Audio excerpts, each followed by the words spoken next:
a tariff would be acutely felt in the US Midwest, where there's refineries and they're heavily dependent on heavy crude from Canada.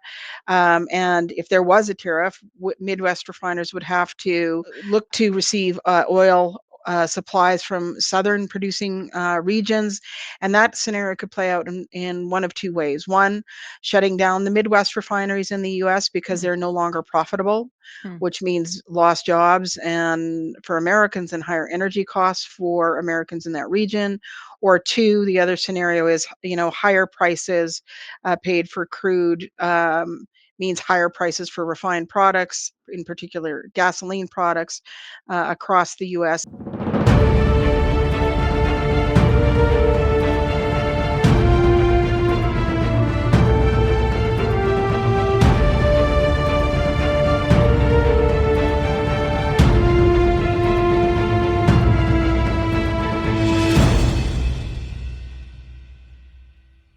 Well, welcome everybody to Inside Policy Talks. My name is Heather Exner-Pirot. I'm the Director of Energy, Natural Resources, and Environment at the Macdonald-Laurier Institute.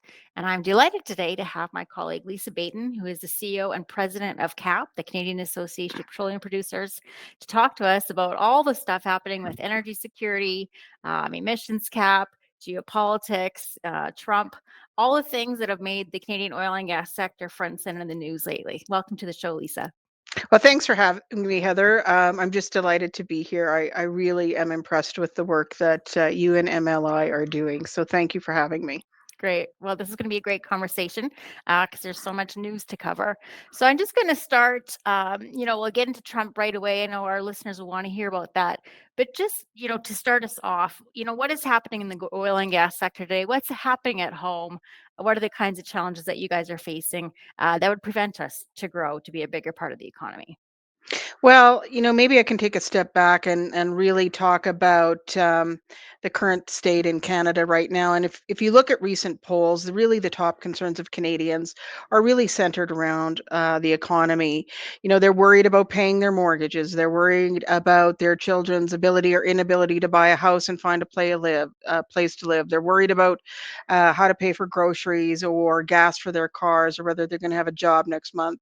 They're worried about the healthcare system and if it's going to be able to support them when they need it most. But what they're really feeling is about a decade of declining investment in Canada, lowering productivity, and an increasing population without the economic growth to sustain it. So, I'm happy to chat with you a little bit more on how we think our natural resource advantage can tackle some of those things. Yeah, for sure. And so, productivity has been on our mind, I think, in Canada, GDP per capita, the lack of investment.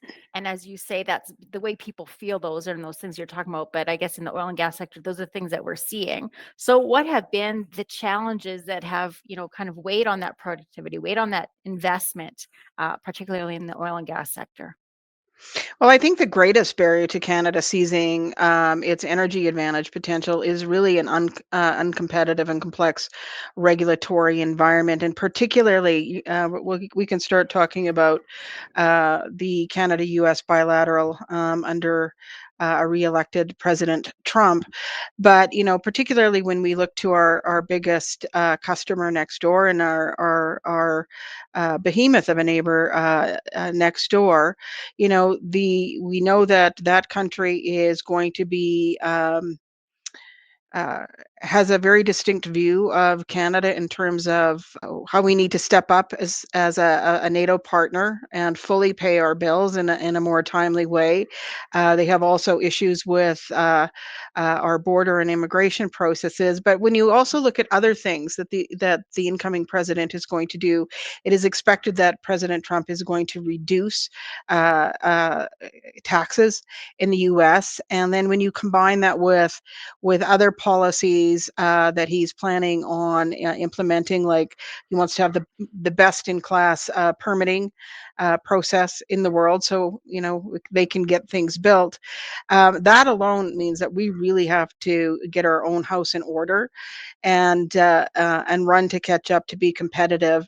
But then when you add on the U.S. tariff threat, that's even worse. And that we have domestic policies here in Canada where we really need to do a hard rethink and do a some policy U-turns to ensure that that bilateral relationship is on strong ground, to ensure that our century and a half uh, U.S. Canada energy partnership is stays intact, and importantly that Canada and our economy remains competitive, and that Canadians have the standard of living that they've all become accustomed to.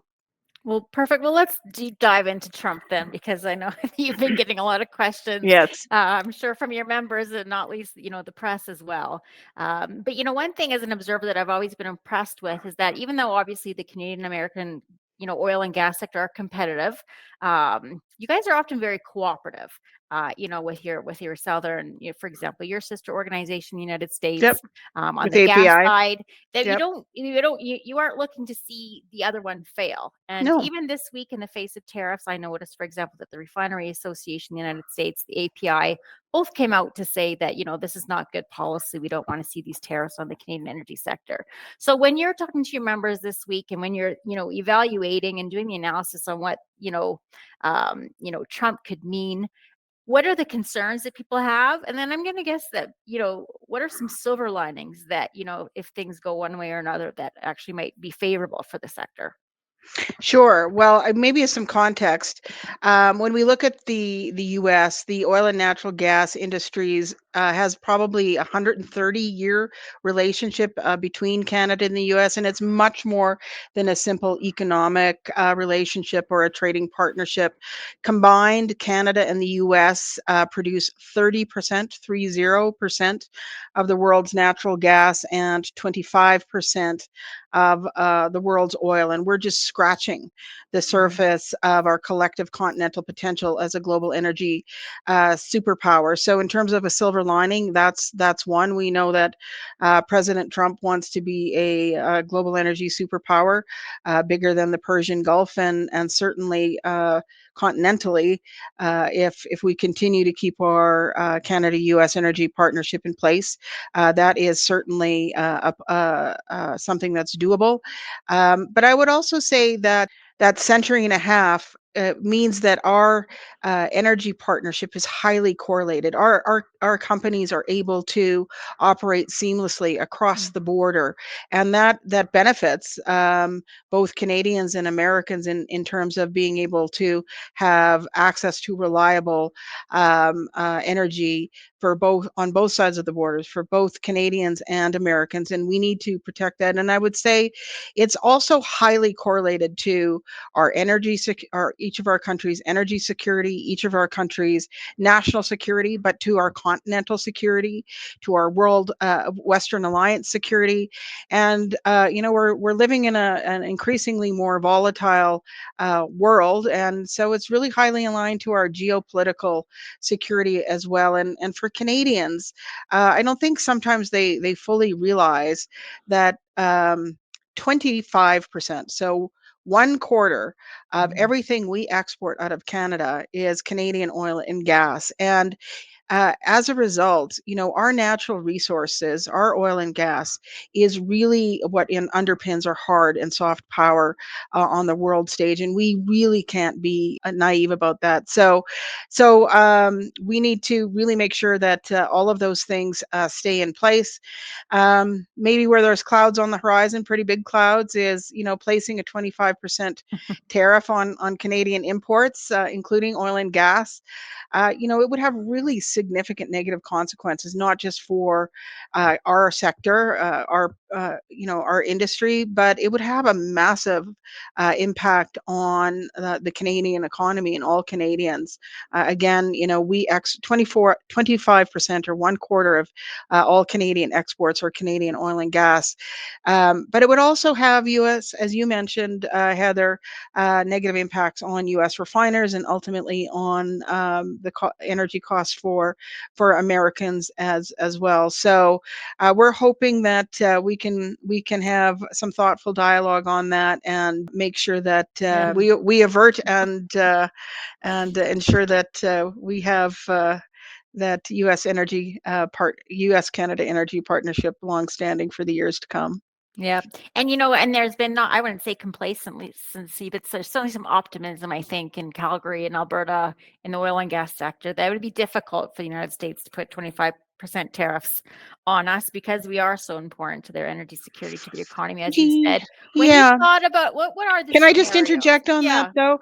sure. I just my mother would always say, if somebody says something to you, you should believe them. And I would just say that until we hear otherwise, we should not just simply assume that it will never happen. The president-elect has said he has an intention of placing 25% tariffs on all Canadian products, and he has not made any mention of an exclusion for Canadian oil and gas.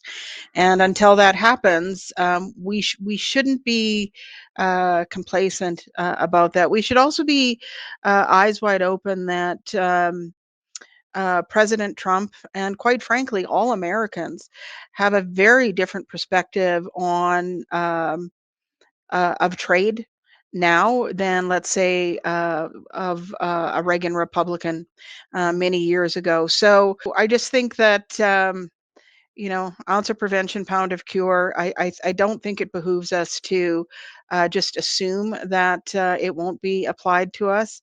I think we should operate on the worst case scenario and work towards the best. So what are those scenarios, Lisa, when you think about it, who will pay that 25%?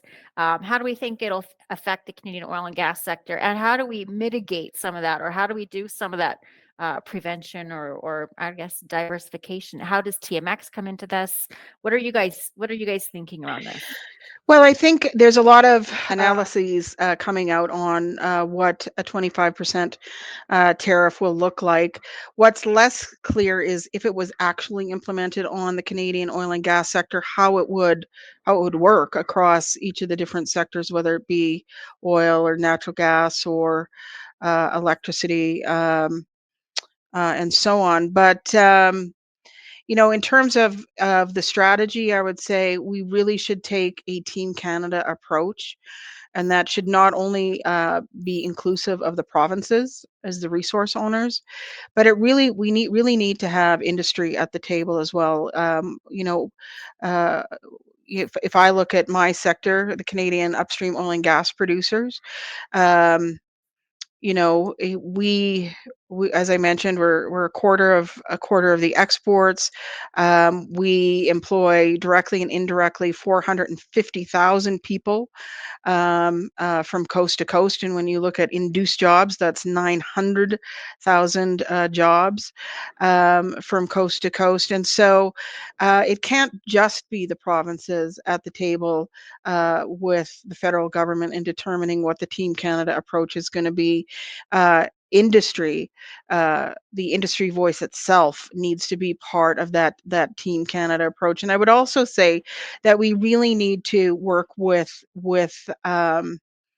Americans. And you mentioned API.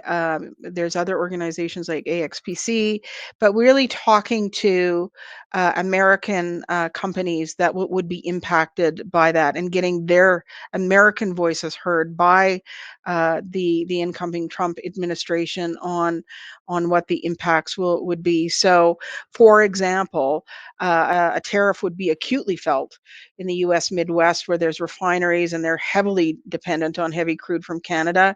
And if there was a tariff, Midwest refiners would have to look to receive oil supplies from southern producing regions. And that scenario could play out in one of two ways. One, shutting down the Midwest refineries in the US because Mm, they're no longer profitable, mm. which means lost jobs and for Americans and higher energy costs for Americans in that region. Or two, the other scenario is, higher prices paid for crude means higher prices for refined products, in particular gasoline products, across the US. So I think just having, again, being part of the Team Canada and having all of the voices as part of that effort in that the renegotiation of that bilateral, but also really partnering with folks in the U.S. who would be impacted by that and making sure that their voices are heard. So this is kind of the worst case. 25% tariffs the worst case scenario. Hard to think of other ones, but you know, there's positive opportunities. I think too, if we meet some of their demands and Canada steps up on defense spending, etc. And that's that the Trump administration is also very focused on energy dominance, Mhm. and he has indicated interest in reviving Keystone XL. That makes me think that he appreciates that Canadian supply will, I think, play a more important role in American energy security going forward. So, I'm interested more on what is the role if everything went well. If we were thinking about a best case scenario instead of that worst case scenario, what is the role that Canada, oil and gas could play in that North American energy dominance, that North American energy security that Trump has said that they do want? Yeah, so I chatted with some of the I would say Canada really needs to get its own house in order. And get its own house in order, lickety split. And even if you set aside our obligations to NATO, or whether we're spending enough on our own defense systems or borders or immigration, there's still a lot of domestic Canadian policy that is putting that relationship at risk. And Canada really needs to be eyes wide open. On that kind of domestic policy that would risk the US Canada energy partnership. And I would say there's two things. One is Canada's proposed emissions cap. It would not only be a cap on Canadian oil and natural gas production, it would actually shut in production and thereby lowering the availability of Canadian energy to the US and by extension to the rest of the world. And you mentioned it, and I'll just restate what I said at the beginning. We know uh, the President Trump has much bigger uh, objectives, particularly on the world stage, and he wants to be an energy superpower. And we should be, if they're going to be using um, supply, it should be Canadian supply. The other the so the timing of the federal government's proposed emissions cap couldn't be more inopportune, and I would just say we cannot be either illogically or ideologically dogmatic in terms of policy initiatives at this point in the bilateral relationship. The other one is the Impact Assessment Act that came in 2019, and it has really stymied our ability to get anything built in Canada, in particular energy infrastructure and market access. And it went before the Supreme Court of Canada. And the Supreme Court of Canada made a decision earlier this year with some serious recommendations to respect the constitutional authority of the provinces, and we would support that Supreme Court of Canada decision. Um, but we also have to, again, be eyes wide open on what the U.S. is doing, and Mhm. we can't operate in a bubble up here.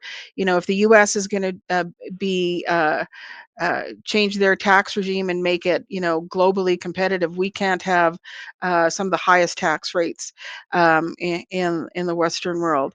If the U.S. is going to move on their permitting process to get things built and facilitate market access, we can't be up here. A colleague of mine once described Canada. Canada's natural resources is this really delicious, um, thick milkshake, and our market access and our ability to get anything built is that really thin straw in a Mhm. milkshake, and when you suck on it, you can't get it out.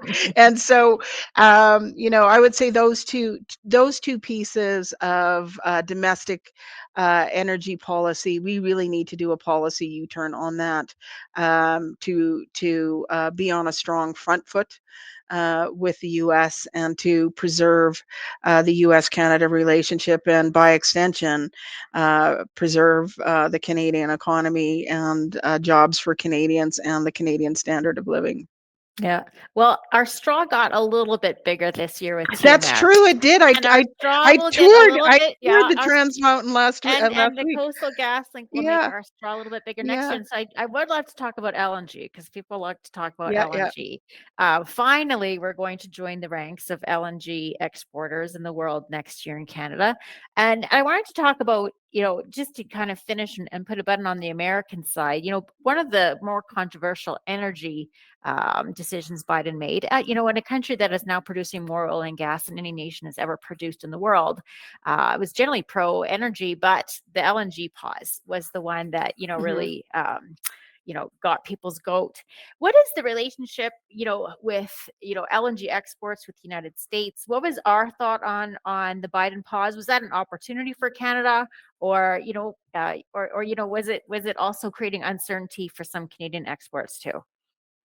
Well, I would say the pause on LNG development is a concern. Canadian producers have reached agreements to export Canadian natural gas through LNG facilities in the U.S. And uh, you can't have investor certainty um, unless you have regulatory certainty. And I've said that investment uncertainty into LNG here could benefit Canada's aspirations in the long term. I believe it's better to have more LNG being exported from both of our countries. Hmm. Um, Additionally, I'd say if we were able to get our LNG export facilities built, the U.S. offers potential for more Canadian natural gas producers to reach global markets through a growing American LNG export network. But ultimately, Canadian natural gas flowing to the U.S. LNG export facilities is a win for the U.S. First, it benefits the export facilities with access to affordable product to export, but it also mitigates one of their biggest concerns that Americans have with exporting LNG.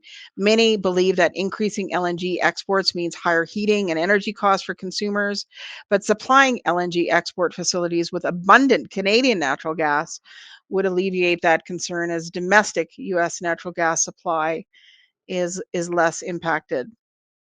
So, and this may surprise people to hear, that Canada is fine with the United States pumping more LNG, because in a more competitive environment, or a more scarce environment, you might want to say that we want to do both. But it is true. But I don't think it, but I did say that, I would be we should have a growing network of both US and Canadian LNG and I facilities. agree, and that's I think I want to dig into this, Lisa, because there's certainly a line of thought, and the IEA, has certainly supported the line of thing that we're close to peak oil and gas, and even Canada's energy minister has said that we will hit peak oil this year and peak natural gas demand by 2030.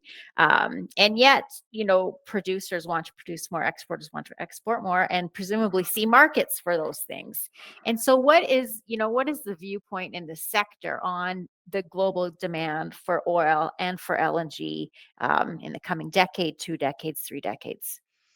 Sure. Well, I would just say anybody who thinks that the demand for oil and natural gas is going away is dead wrong. We are just seeing demand for energy, all forms of energy, is growing and growing, and that corresponds with uh, the world's population seemingly unending appetite for energy. So, as long as the world needs oil and gas, we strongly believe it should be coming from Canada. But let me give you three or four data points. There was a recent RBC report that came out that says world population is going to rise by about 834 million Mm. additional people on the planet by 2035. And that is the equivalent of the population of Europe, another Europe. And that growth is going to require close to what the United States is currently consuming in energy today. So that's a lot. Another data point I would say is the International Energy Agency is predicting that oil demand will rise to about 107 million barrels per day by 2030, and it's still going to be at 99 million barrels per day in 2035. And then on natural gas, the International Energy Agency also this year upwardly revised its nat gas demand in all of their scenarios, showing that demand is going to grow out to 2050. And on your question on the international LNG trade market, the International Energy Agency is projecting it to grow by 50% to 2050. So it's important to note that trying to curtail Canadian oil and gas production is not going to do a single thing to impact global demand or global consumption. So, Lisa, I've heard you say that, we do want to export more. Producers want to produce more. They want to export more. We see the demand for it.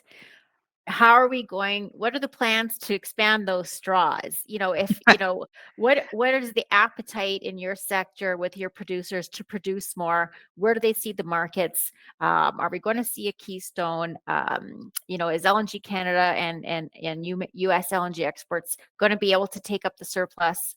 Or, where is the puck moving to that if we improve the Impact Assessment Act, if we got rid of the emissions cap, you could really see the sector growing? Well, I would say we're just on the cusp of unlocking a generational opportunity in liquefied natural gas or LNG. We're very close to the completion of LNG Canada, our first significant LNG export facility, and we expect that to open in 2025. But there's three others starting construction or awaiting final investment decision. There's the Indigenous-owned Cedar LNG. There's Lism's LNG, which also includes Indigenous equity partners and leadership, and Woodfibre LNG. And these type of projects really deliver benefits, and they'll deliver benefits for decades. So, royalties to the BC government are expected to reach $23 billion over a 40-year life of LNG Canada on that one project alone. A recent analysis, you should be talking about this, from Macdonald-Laurier Institute showed that constructing a facility similar in size to LNG Canada directly boosts national GDP by $4.5 billion annually through construction and creates more than 35,000 jobs. So there is a long-term market for LNG, and the global LNG market is growing as I cited with the IEA's demand numbers. And Shell's most recent LNG outlook is forecasting that LNG demand will outpace LNG supply past 2040. So there clearly is a business case for more LNG exports from Canada, because we know that Greece, Germany, Poland, Japan, and most recently Taiwan, they've all come to Canada looking for a partner in LNG to both support their transition from coal and to secure their long-term energy security. And this is a really great opportunity for Canada. We can build an entirely new export industry for liquefied natural gas and bring those high value, high paying jobs and billions of dollars investment to Canada while helping our trading partners secure their needs. Awesome. Well, Lisa, I appreciate you coming on this week. Oil and gas has been front and center. A lot of people with a lot of speculation, a lot of assumptions, a lot of putting words in industry's mouth. So I do appreciate you taking the time this week so you can Thank you. explain kind of from your straight from the caps for the oil and gas sector's mouth how they're seeing these issues. So thanks for joining us. Thank you for the Yeah, opportunity, and yeah, keep our up your pleasure. great work. Thanks so much. All right.